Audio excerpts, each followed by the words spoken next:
it all, because the main thing is they keep saying, "Well, we haven't been told to drag our feet," but you have been dragging your feet. Yes, you haven't been paying out. Would you like to hear some listeners' suggested questions? I would.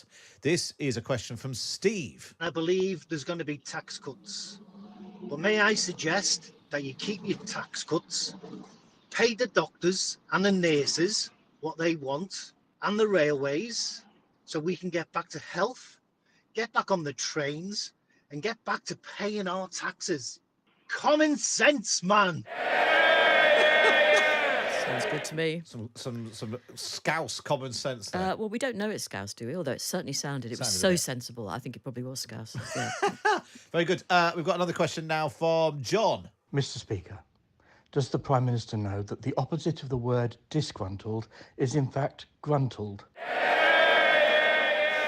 Too clever for me, I'm afraid. Yeah, I watched one of the new episodes of Curb Your Enthusiasm last night, in which someone at his club, Larry David's club, writes a long letter and complains that it's signed off disgruntled. So I wonder whether that's where that's come from. I see. Yes, okay. Right, very good. And finally, this one is from Warren. A question for the Prime Minister. In the constituency of Matthew Chorley, have you declared your extra earnings for voiceover work for the Tesco till register? Payment accepted. Thanks for shopping at Tesco. Yeah, did you hear that? My Tesco checkout sounds like Rishi Sunak. It does a little bit, does it? I think you might have been stretching it slightly, Matt. Sorry. Oh, Jane Garth will be here from 3 o'clock. Never knowingly overstretched anything. Listen, I make a lot count for not very much. So I will be on with Jane and Fee just after 3 o'clock today for PMQs Unpacked. Let us know what you think might happen. It's all right, you can let him in now. I know he nearly came in there, but he can come on in. Come on in. We've not seen him for ages. Lord Vaizey of Didcot Parkway. How are you? I'm very well. How are you? Is that right? Are you an of? Yeah, of Didcot, yeah. Of Didcot. Not Didcot Parkway. Well, my nickname is Parkway. Is it? Yes, people call me Parkway. Do they? In fact, the royal correspondent of the Sunday Times gave me the nickname Parkway, and it's stuck. So why? And I hear you had my toff friend on yesterday. We did have your toff friend William Camoys. Yes, Lord Camoys, yes. if you don't mind. Yeah. Yeah, we did. And he did the quiz with a couple of other posh blokes. Yeah. Well, I finally stayed at Stoner Park this weekend. Are you? Yeah, I stayed last weekend, yeah. Great gaff. Is it nice? Yeah, they've been there 850 years. Did he tell you that? Yeah.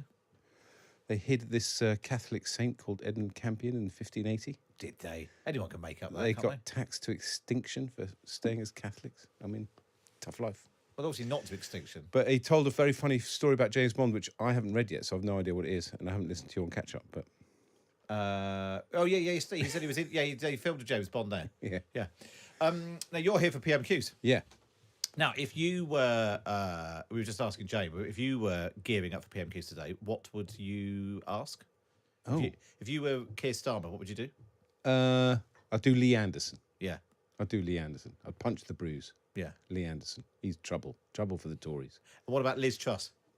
Would you punch that bruise? You might add that as a supplementary. Start on Lee Anderson and then just say, look, it's bigger than Lee Anderson, isn't it? Even your former Prime Minister.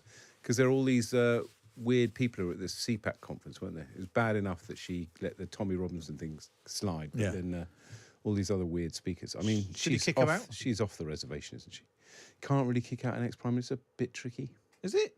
Well, or even a short-lived one. Keir kicked out Jeremy, I guess, but I mean, I don't know what these people are up to. I mean, what does she think she's going to do? I mean, it's crazy. Crazy. She was completely normal 5 years ago. Well, relatively. Well, yeah, Danny was on but Danny Finkelstein was on. If I got news for you. How to win an election. Oh, yeah. He said he went to see her once when she was Justice Secretary, and she had a biography of Roy Jenkins on the side. And he said, "Oh, there's a biography of Roy Jenkins." He said, "Yeah, he's my political hero." Oh, well, there you go. You see, former Liberal Democrat, Remainer. Yeah. But it's all about kind of electoral advantage with the Tory membership, isn't it? Mike says, if Liz Truss had now lost the whip, just how many MPs would resign in protest? Not that many, but it's a row you don't need to have. But maybe it's a row he does need to have. That's the point I was making. Oh, that's a good point. I've changed my mind. Everybody, the same thing happened with Danny. Yesterday, Danny was like, "No, I don't think you should do it." By the end, he was like, "Actually, maybe." I just think that everyone thinks she's a joke. You know, if there's one thing that the public agree on politics, is she was a joke. She's behaved badly in the last week. Kick her out. have that row. The trouble is, Rishi doesn't really have the credibility. You've got to kind of start from there. I mean, this is my frustration with Rishi Sunak, is that if he'd started from the centre and just said, look, I'm a wonk, I'm not particularly charismatic, I'm not very good at politics, I'm just going to get stuff done, I'm going to stay in the centre ground, and he'd clobbered people who kind of strayed off the reservation, Jacob Rees-Mogg being another good example, from the very beginning, then it would have complete credibility. And he might even have discipline over his party by now. But to do it now at this late stage, it's kind of it's a row that, given his political skills, would easily run out of control. Well, we'll see. We'll see what happens. Well, we're gearing up for PMQs Unpacked. We are live on the YouTubes. The YouTube channel cameras are now beaming into your home, so watch along live on the YouTube, unless you're driving. It'll be fine. Tim Shipman is here as well. PMQs Unpacked is next here on Times Radio.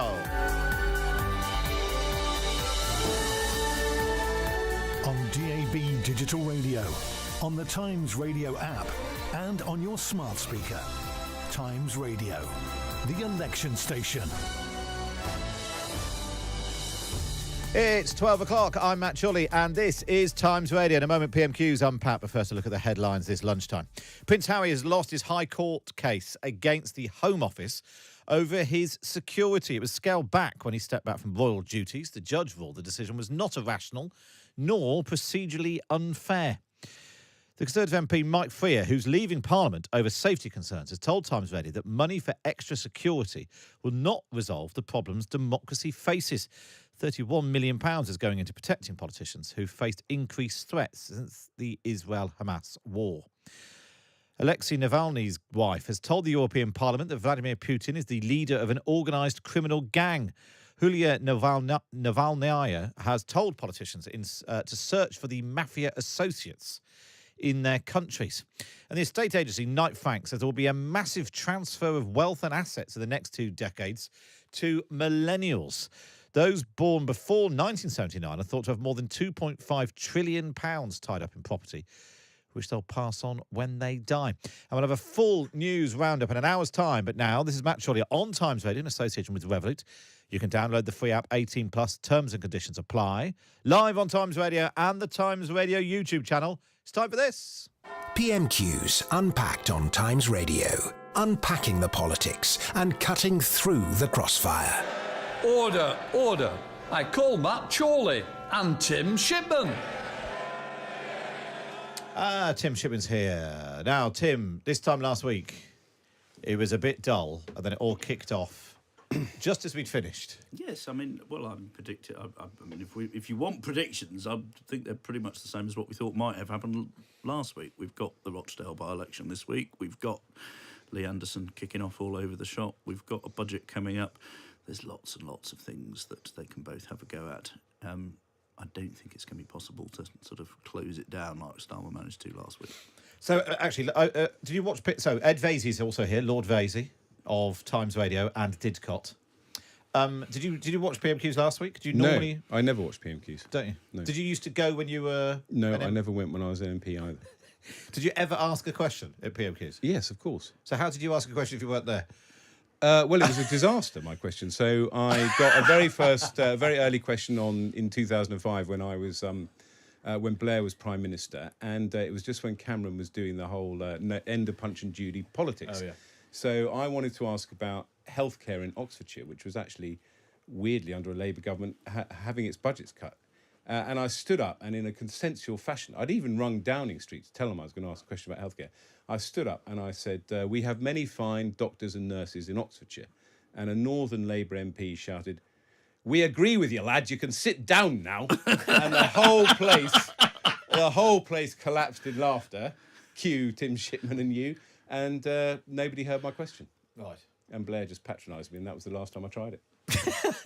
Well, and therein lies the danger. And I used to go to David Cameron's PMQs prep to begin with, and I completely missed the point of it because I just sort of sat there silently because obviously Michael Gove dominated the whole proceedings. And of course, what I didn't realise, it was basically an ambitious MP's. Yeah, you were supposed to be showing off it. An ambitious MP would have spent Monday and Tuesday morning prepping like crazy, and then prepping for gone the prep. in Tuesday afternoon and wowed Cameron with 75 different jokes. and eventually become Chancellor of the Exchequer. But that didn't And then happen, instead of joining the cabinet, you just had the best job in government for years and years and years and years and That's right. years. Just kept my head down. And he's still doing it now, just wandering around, hoovering up tickets. Well, after for those who missed it last week, PMQs last week, Keir Starmer asked almost all of his questions about the technicalities of what did and didn't go on at the post office and who didn't tell whom to go slow or otherwise. And actually contacted somebody in Keir Starmer's PMQs prep team to say basically what on earth was that all about. And they said they wanted to get some distance between Rishi Sunak and Keir Badenoch, who was obviously the one who was in the row with the post office man. And they thought it'd be a good idea to mix up the tone and style a bit. And to also stop Rishi Sunak from using all of his Tory rousing stuff pre-written about the by-elections and all of that. Well, and we did call it right, didn't we? Yeah. But it didn't make for...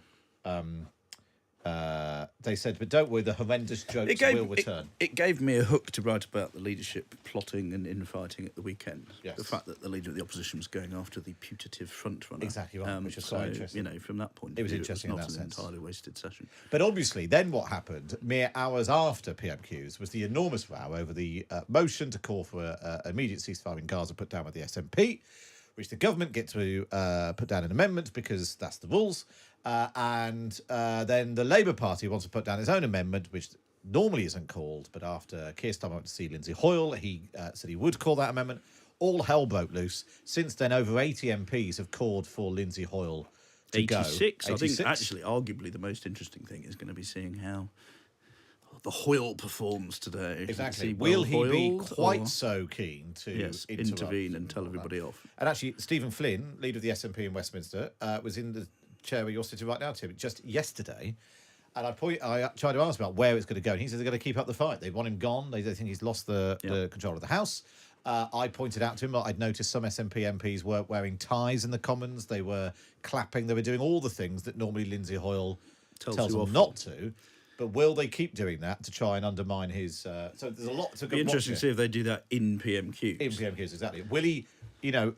we should be braced, I think, also for a possible walkout. That's the obvious thing to do, is to get up at the precise moment and all walk out and cause some sort of chaos. So here we go then. We kick off, as ever, with Keir Starmer. We go live to the House of Commons. This is question number 1. Thank you, Mr. Speaker. Can I join with the Prime Minister in his remarks about Lord Cormac and Ronnie Campbell?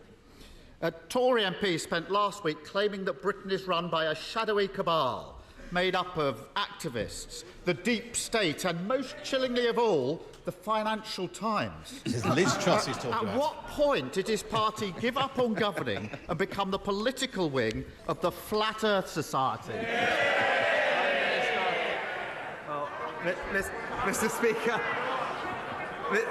Speaker, another week where the honourable member is just sniping from the sidelines because he has absolutely nothing that he can say what we do. What we're getting on with, Mr. Speaker, is delivering on the people's priorities. The number of small boats down by a third, Mr. Speaker.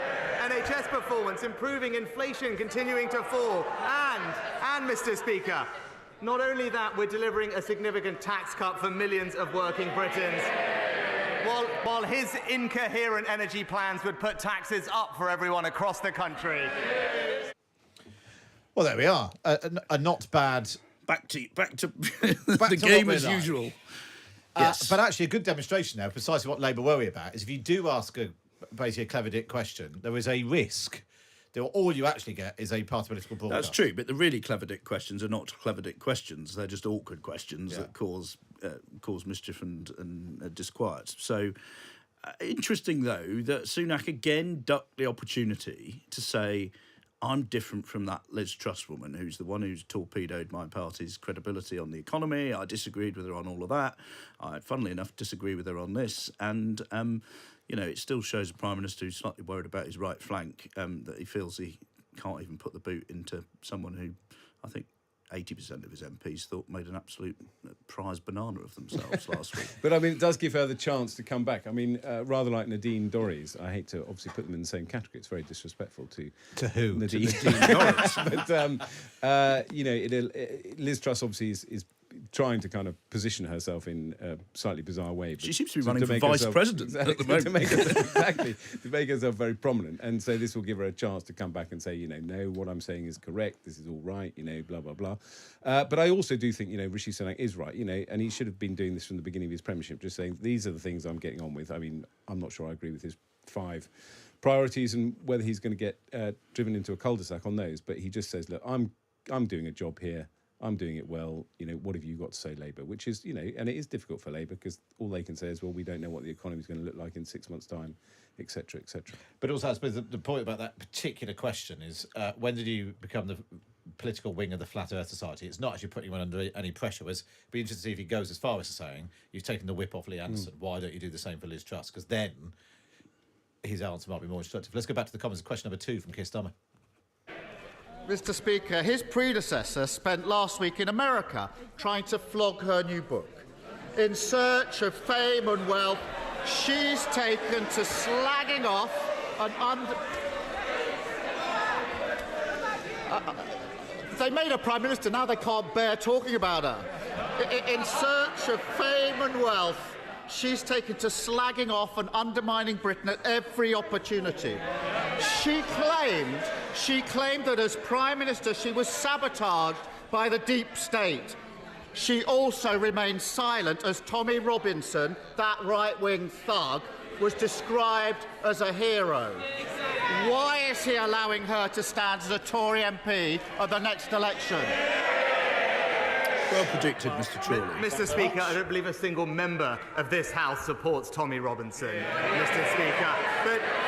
But Mr. Speaker, if he wants to talk about former leaders and predecessors, the whole country knows his record because he sat there while anti-Semitism ran rife in this party, and not once but twice backed a man who called Hamas friends, Mr. Speaker. But to their credit, the Shadow Chancellor, the Shadow Home Secretary, and indeed the Shadow Foreign Secretary refused to back the former Labour leader. But he didn't, because he's spineless, hopeless, and utterly shameless. Game on, people. Yeah. I think there might be a general election this year, Well, you predicted it. It, Matt. He so called on Liz Truss to have the whip taken away, but he has come back with the Jeremy Corbyn rejoinder. And actually, I wonder if Liz Truss is in the chamber. And I also wonder whether, seeing Angela Rayner obviously sitting next to Keir Starmer, whether the Prime Minister will seek to raise that issue, which has been playing obviously in the press this week about her council. About the council house as a Mail on Sunday, which she bought her council house and then wants to limit the ability of other people to do the same thing. I mean, if it's just basically a smear fest, it does appear to be that way we're then heading. Who knows what's going to come out in the next. The interesting thing about this, though, is that last week both leaders almost decided and kind of mutually agreed not to have a fight. This week, they kind of both know they've got problems behind them. But Sunak's gone for anti-Semitism, knowing that Starmer's going to come back about Islamophobia and presumably will come back and say, I kicked him out of my party. Yes. Yeah. All you've Why done won't is you do the same? Suspended the whip. Yeah. But yeah, they both seem to want to have a proper dust-up. So, I mean, obviously there'll be people out there who will say this is another regrettable example of more heat than light, and others will say they're glad they tuned in again this week. Well, let us know what you think. 0333 003 2353 is the WhatsApp, or you can join the comments, the chat on the YouTube channel. Let's go, as Greg says, at least Starmer had the bottle to kick Corbyn out. Tom says, is attacking a former party leader such a smart move? Well, let's go back to the comments. I think question 3 from Keir Starmer.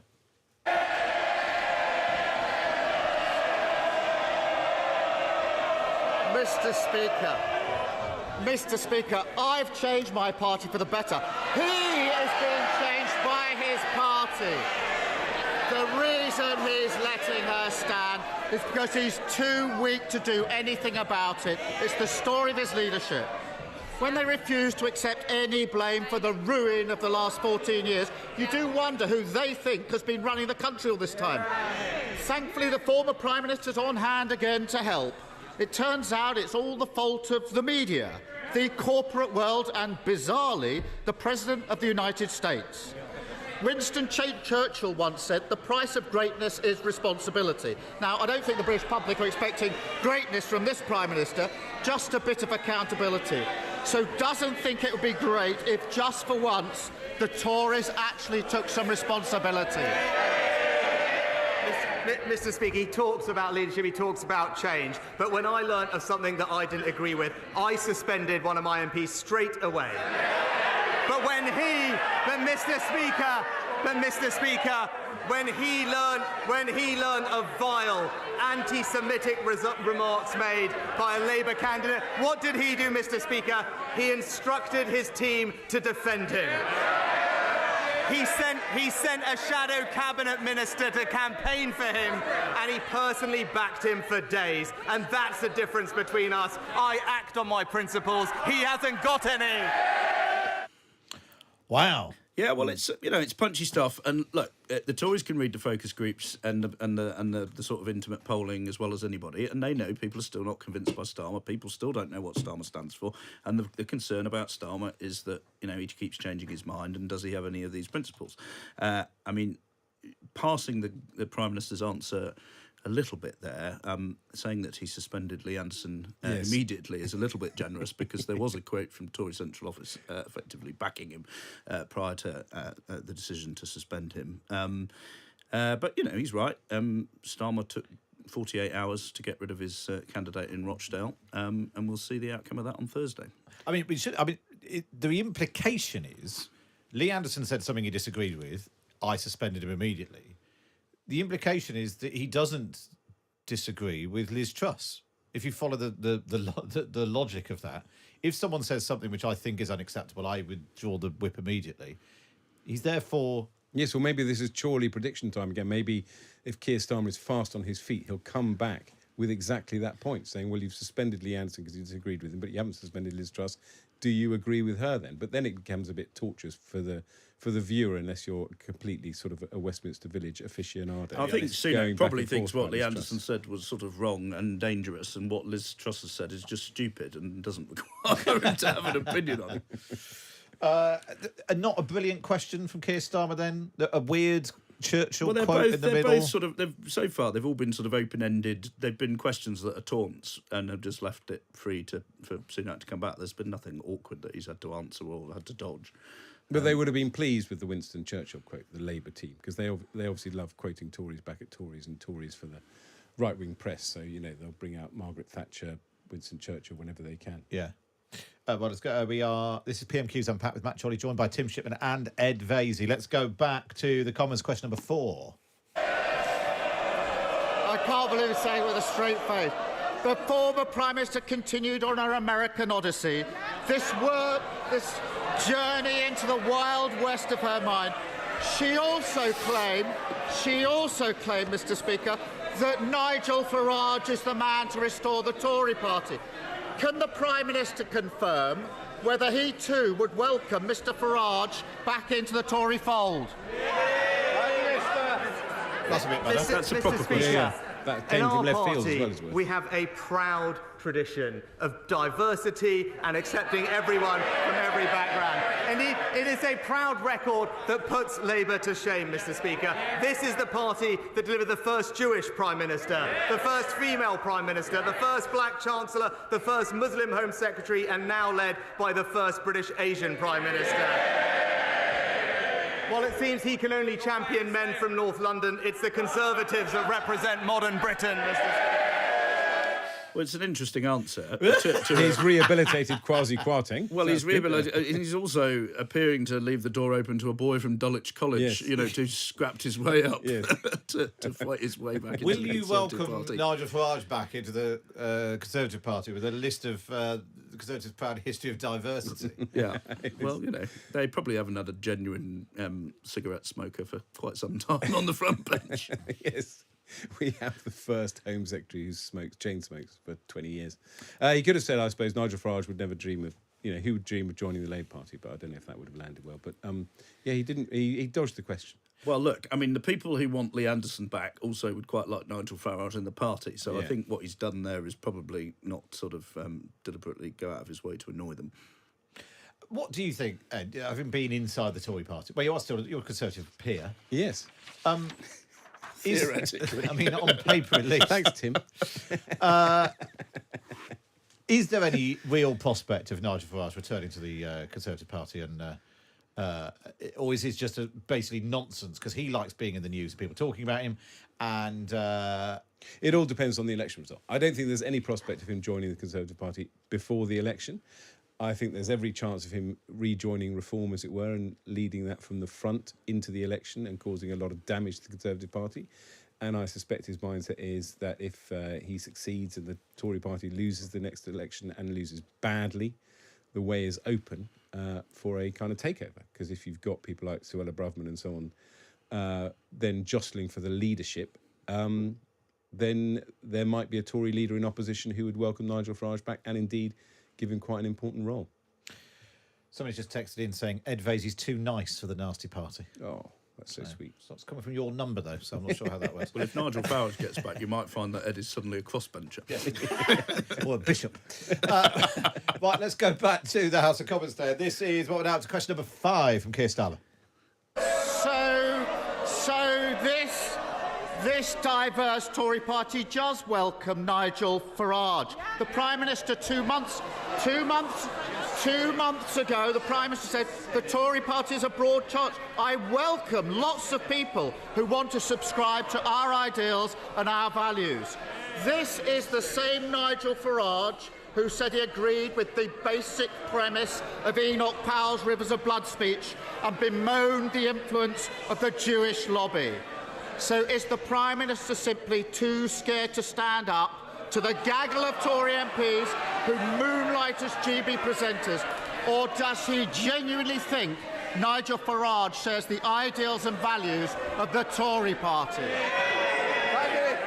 Mr. Speaker, he wants to talk about values, but tomorrow in Rochdale, the people will have a choice of 3 former Labour candidates, 2 of which are anti-Semites, Mr. Speaker. The truth is, his party is so mired in hate that despite 3 ex-Labour candidates standing, he can't back a single one of them, Mr. Speaker. It's because we expel anti-Semites, he makes them Labour candidates. That's harsh. Pretty. That's not sitting on the fence there. Pretty ballsy stuff. I'll be interested to see what the numbers are on this and where, how popular is having a go at anti-Semitism versus how popular is it having a go at Islamophobia. Genuinely don't know the answer, but they clearly think that trying to make it look like Starmer has not changed his party after all. Because I think if you'd gone back 6 months, what people would have said about Starmer is he got rid of the hard left and the anti-Semites. He's got them in a sort of more responsible position on the economy, but he's a bit dull and he hasn't really told us what he's going to do. And the third bit was the bit they were focusing on. But the Tories are now having a decent go at attacking point 1 and putting that back in play in people's minds. And, that may have an effect electorally. And who do you think Starmer is wanting to appeal to by raising the spectre of Farage rejoining the Conservative Party? Because there'll be plenty of Tory voters who would welcome the prospect, potentially. Well, look, he's putting off the blue wall voters in the south who might vote Lib Dem and hand a bunch of seats to the Labour Party. And I think he's also trying to just sow discord between the Tory front bench and the Tory right. And the Tory right and the Tory red wall, which isn't quite coterminous. It's not exactly the same thing. And, the more divisions you can sow over this Lee Anderson thing, that's probably worthwhile because it keeps Sunak distracted with internal party management matters rather than, actually making any progress and making the argument that you've been saying he should make, that, look, we're doing all these things.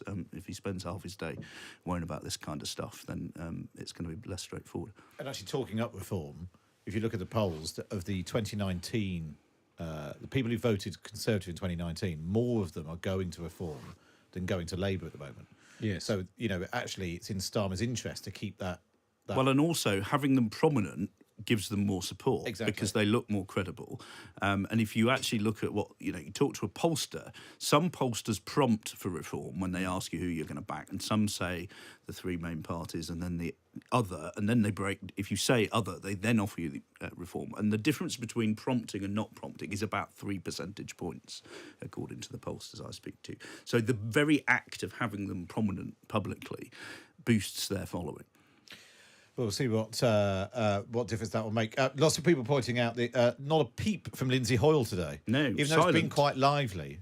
and a lot of noise. It's just been left to Rishi Sunak and Keir Starmer to wait for the noise to abate. Let's go back to the House of Commons now. This is question number 6 from Keir Starmer. Mr. Speaker, the truth is these are no longer the Tories your parents voted for, and the public can see it. The Prime Minister has lost control of his party to the hordes of records and malcontents, the tinfoil hat brigade over there, the extremists who wreck the economy, all lining up to undermine him, humiliate him, and eventually to get rid of him. When will he ever stand up to them and end the pathetic spectacle of a Tory party that used to try and beat Nigel Farage, now giving up and dancing to his tune instead? Mr. Speaker, utterly shameless from someone who stood by while anti-Semitism ran rife in his party, oversaw the appalling situation in Rochdale and twice backed the member for Islington North. And in the last few homes, Mr. Speaker, last few weeks, we've seen members of Parliament's homes surrounded, their events disrupted, council meetings threatened, and just last week we saw the very rules that govern this place abused because of intimidation, Mr. Speaker. That's a jibe at the Speaker himself. Mr. Speaker, while he might want to bend to mob rule, we will face down the extremists and stand up for British values. Well, that's very interesting as well, isn't it? Because that's almost saying more politely what Lee Anderson said very impolitely. So he's trying to. There's a bit of Johnsonism creeping in here. He's There's trying a bit to of cake put and eat it. Starmer in the same box as the Islamic extremists and saying that Starmer somehow takes some responsibility for the intimidation of MPs. And I'm not sure the whole Starmer attack worked because it was slightly all over the place. I mean, it was a series of attacks on Tory divisions, but there was no kind of narrative or cumulative, crescendo to this point. I mean, he tried, but because we'd darted around with Liz Truss and Lee Anderson, I would have probably focused more on Lee Anderson myself. Really? Yeah, I think so. I think it's more of a live issue because, as Tim said earlier, it's kind of Lee Anderson was a kind of serious kind of political intervention which causes all sorts of problems, whereas Liz Truss is just slightly away with the fairies. That's how the public view it. Yeah. But what he didn't at any point come back with, Keir Starmer, was very straightforward. I kicked Jeremy Corbyn out. Yeah, he didn't say it. Why won't you do the same? And then sit down again. Don't give him chance to turn the page to his next thing. Yeah. One word I think I've written down at least twice, if not 3 times, is shameless. Yeah. Utterly shameless. And the line earlier was spineless, hopeless, shameless.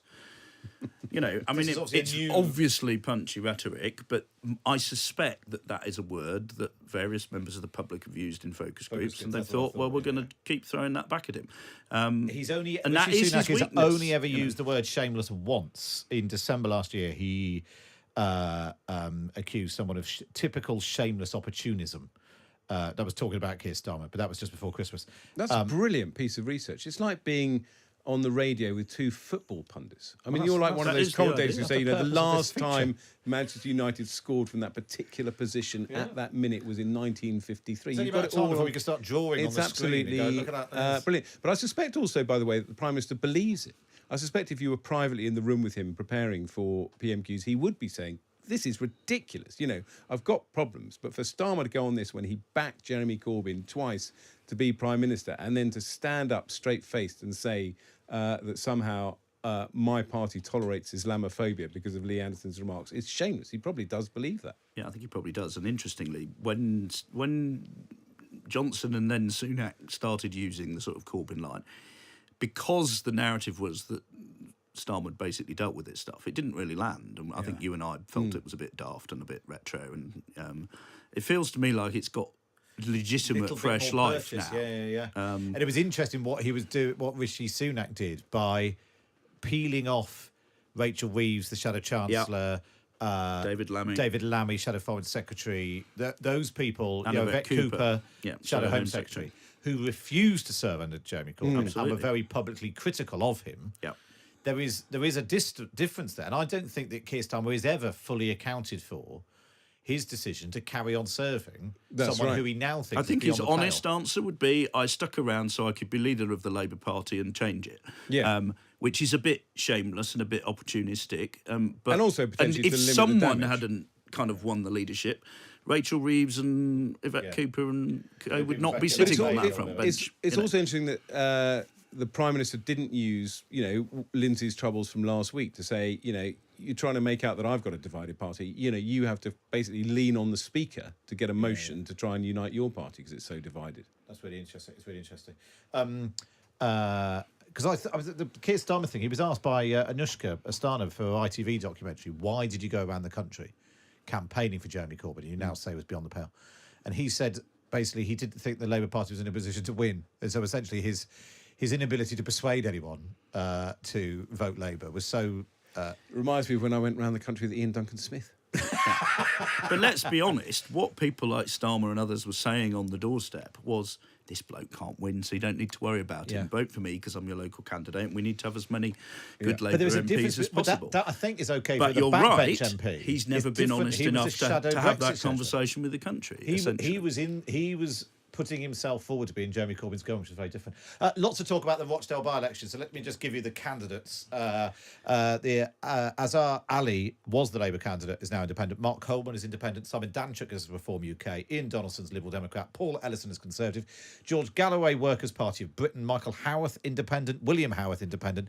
Guy Otten, Green Party. Ravin Rodent Subaltner from the official Monster Waving Looney Party. And David Tully is another independent. And obviously that by-election taking place on Thursday. We'll have all the fallout from that on Times Radio on Friday. Right, it's not often we say this, but the big excitement is Stephen Flynn. What does he do during PMQs, given he basically thinks his current campaign is to oust the Commons Speaker? We'll do that next here on Times Radio.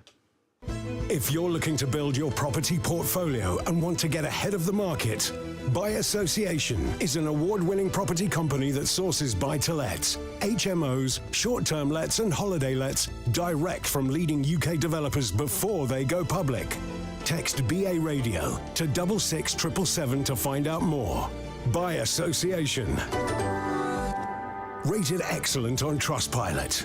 Text BA Radio to 66777. OK, so I've changed your brake pads, I've replaced the wiper blade and topped up your screen wash. Anything else you wanted me to look at? Yeah, my washer-dryer only works on a short cycle. I've got it in the boot. Like getting your money's worth? Grab a McDonald's Save a Meal deal. That's a cheeseburger or mayo chicken, medium fries and drink for just $3.99. From 11 a.m, not available on delivery. Aisha Hazarika's Culture Hour. Get your cultural fix every Sunday at 6 p.m. Matt Chorley on Times Radio with Revolut. The future of money is here. Download the app for free now. 18 plus terms and conditions apply. Very good afternoon. It's Matt Chorley on Times Radio, still joined by Tim Shipman and Ed Vaizey. We will bring you the best of the rest in just a moment from PMQs Unpacked. Obviously, you can catch Ed Vaizey here on a Friday. Yes. What can we expect from your show this week? 7 o'clock. In the evening. Stella Creasy is going to come on, do my week in Westminster. Very good. And I think I've got Rocco Forte, the hotelier, coming off on the as my hotels? CEO of the week. Very good. Any live music? Not that I'm aware of. Do you drink on air? Occasionally. Yeah, I had a gin and tonic last week. Did you? Yeah. I My producer felt I needed one. We have a wine club on a Friday. Sometimes on Fridays we do wine tasting. We haven't done it for a while. The last time I did it, I spilled wine everywhere. I'll be ready to do the best. Oh, here she is. Lara coming. You've only ever offered me cheese. I know, but that was at the G7, wasn't it? We had cheese at the G7. Here she comes. Hang on, Lara needs a chair. Let's get Lara a chair. Here we are. It's all right, we're live on the radio, but don't worry. At least you brought your book in. That's my book. It was your book. Okay, fine. It's John O'Farrell. John O'Farrell, there we are. Interesting. Yeah. Why are there pigs on the front? We are live. Lara, there's only one question I want to know. How good was Stephen Flynn? He was pretty sober, actually. What? I think I'm afraid to say, for your I've been sake. bigging it up. I think on his part, he was keen to look sort of mature and magisterial and asked a question in a very That's serious not your way. daddy's SMP either, is it? No. Clapping and walking out. Well, that's what we want. And there was only vague reference to the chaos of last week. Oh, well. But it's still an important question. We're going to have a listen to it anyway. Stephen Flynn. We got Stephen Flynn. Here we go. This is Stephen Flynn. Mr. Speaker, we're now approaching 5 months since this conflict first began. And in that time, this House has equivocated and this government on 3 occasions at the United Nations has abstained when it could have voted for a ceasefire. Abstentionism is not leadership.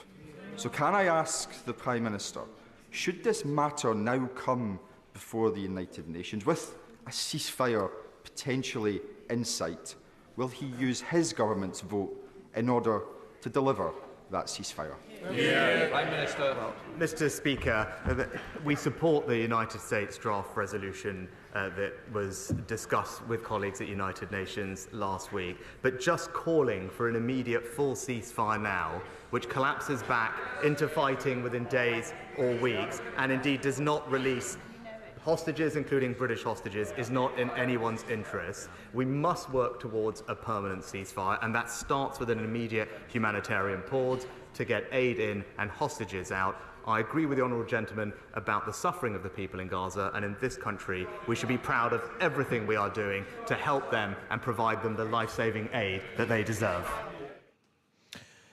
That wasn't what I was expecting at all. What were you expecting? I was expecting him to try and reignite the whole way. He was in the studio yesterday, Stephen Flynn, saying he'd the been battle lied goes to. on, he'd been lied to, and he was trying to save his own skin, and it's outrageous, and he's got to go. 86 MPs have backed the motion.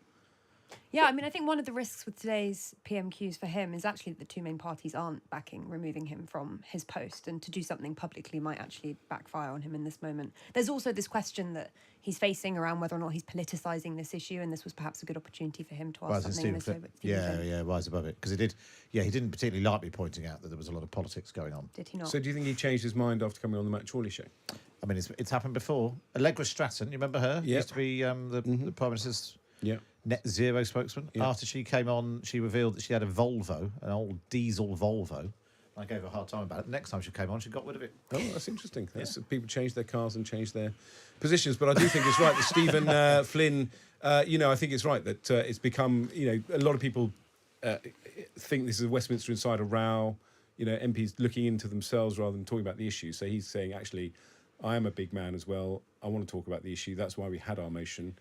We'll continue to kind of harass the Speaker, but let's talk about the issue the SNP wanted to talk about before it all went tits up. But Tim, in a way, to any other party, if you just look like you're playing parliamentary games, it might count against you. But given that's the SNP's entire...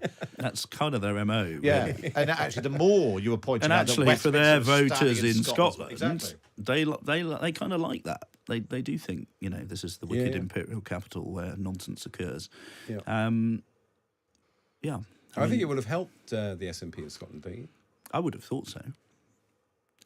Which is why they did all these slightly curious things when, the humble crofter was in charge. Yeah. And of course, that's why, Keir Starmer cannot be complacent, because if the SNP start to row back, it's not going to be helpful to him. And actually, if you look then today, I think Stephen Flynn's ability to realise, now's the time to step back and all that, they have got a big fight on in Scotland, Labour, and it's not necessarily going to go all their way. Exactly. The SNP are still, they don't have Nicola Sturgeon, but they're still a smart political operation. And actually, Rishi Sunak, a reminder at PMQs, his response to Keir Starmer, the general election campaign is going to be dirty, and they will throw absolutely everything at Keir Starmer. And he...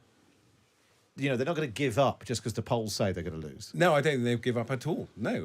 The Tories, I think, have raised an enormous amount of money as well. Yeah. There are lots of people who are backing the Tories financially. I think they're going to outspend Labour in the election. Yeah. Lara, where are we going next? We are going to the Labour MP Kevin Jones next, who asks a question about the CEO of the Post Office and specifically whether or not Rishi Sunak has confidence in him following yesterday's business committee. Let's take a listen. Jones. After yesterday's revelation that Nick Reed, the CEO of the Post Office, is under investigation for an 80-page report written by the former head of HR at the Post Office, does the Prime Minister and Business Secretary have confidence in Nick Reed's leadership at the Post Office? Mr. Speaker, it would clearly be inappropriate for me to comment on an investigation before it has been completed. Our focus remains working closely with the Post Office to ensure that it delivers justice for postmasters caught up in this historic scandal, and that's why we will imminently bring forward the legislation that we promised. It was a pretty extraordinary moment yesterday, that committee hearing, Tim. Yeah, and that was a very non-committal answer. Yeah. But it was like the sort of centrally, it was non-committal, because you can give a non-committal answer where you sort of hint that we're on their side or basically we're not on their side. And that was very much a kind of don't drag me into this one, son, which suggests that they think it's awkward. Was Nick Reid actually in the same room as the chairman of the Post Office at the Select Committee hearing when the chairman revealed it was Nick Reid under investigation? No, I think he'd been up first, and then Henry Staunton came in afterwards. So, and of course, Kevin Jones is a long-time campaigner on this, so he has very great credibility in this. Former Labour Defence Minister, Yeah, proper old stager is Kevin. He certainly is, and he's been campaigning on this issue for many, many years. But in fact, I don't. There wasn't a lot that Rishi Sunak could say because he is actually right. This guy's under investigation, innocent until proven guilty. Can't say I think this guy should go when he may be innocent. But they got rid of Henry Staunton while the investigation was ongoing. Well, the point was they got rid of Henry Staunton because they didn't think he was doing a good job as chairman. That's the line. And then Kemi Badenoch, whether wisely or not, decided to throw the entire kitchen sink at him and make this into a full-blown row which could run and run. She also ripped the taps out, smashed them around his head, and then got the water jet and shot it up his nose. But no, it was pretty extraordinary yesterday when it's not often that MPs are genuinely agog. And when he whipped out, he'd sort of laid out all of his sort of paperwork, and he whipped out the fact that he was in investigation. They were sort of genuinely taken aback and didn't know what to do. Wasn't it Jonathan Gullis? Yeah. I can't remember what he said exactly, but I read it this morning. It's probably something to do with chai latte. I think it says I think he said you've blown my mind, or this has blown my mind, or something to that effect. And you're right that revelations of that kind don't come across. But that picture that we now all associate with yesterday of Henry Staunton holding up a heavily redacted piece of paper and sort of waving it at the MPs, I think is quite memorable. But also, ultimately, the actual thing that needs to happen is people need to get their compensation. And whether or not someone told Henry Staunton to go slow, they have been going slow. And there is no doubt about that. And they're now talking about it would take years and years and years at this rate to get all the money out the door. And that ultimately is a political problem, isn't it? Yeah, and Alan Bates is absolutely right. It's the same as the infected blood scandal. I mean, the trouble with these issues, they're surrounded by lawyers saying, you can't pay it out because, it's not, all the T's haven't been crossed, all the I's haven't been dotted. But you're right, man, it's a political problem. The public is 100% behind the sub-postmasters. They want to see sub-postmasters paid, particularly those, we know that people are dying without receiving any compensation. Yeah. And that's it's the a particular massive scandal with the blood one. People are literally dying all the time as a result of negligence that they deserve the money for. We'll see if that. So no answer on that one. Any more, Lara? There's one more. Yeah, if I there's may, another one. From Shailesh Vara, who is of course a Conservative MP. There were two questions about planning in Peterborough today, and this is the less boring of the two. But I think two questions on Peterborough in PMQs. The other one was Paul Bristow on a secondary school field, as far as I could understand, which actually had a lengthy response from Rishi Sunak, which we won't be playing, but obviously listeners, if they wish to, can listen back on Parliament Live. But this sorry, I'm going to pop a note in my diary. Paul Bristow's planning question. This is, I think, quite a good illustration of the problem that anybody like Michael Gove has. Michael Gove currently shouting at Jeremy Hunt and others to provide some sort of bold issue measure on housing for young people in the budget or before the election which is questions like these from quite shamelessly NIMBY MPs to the effect of not wanting houses in their constituency. So have a listen. Thank you, Mr. Speaker.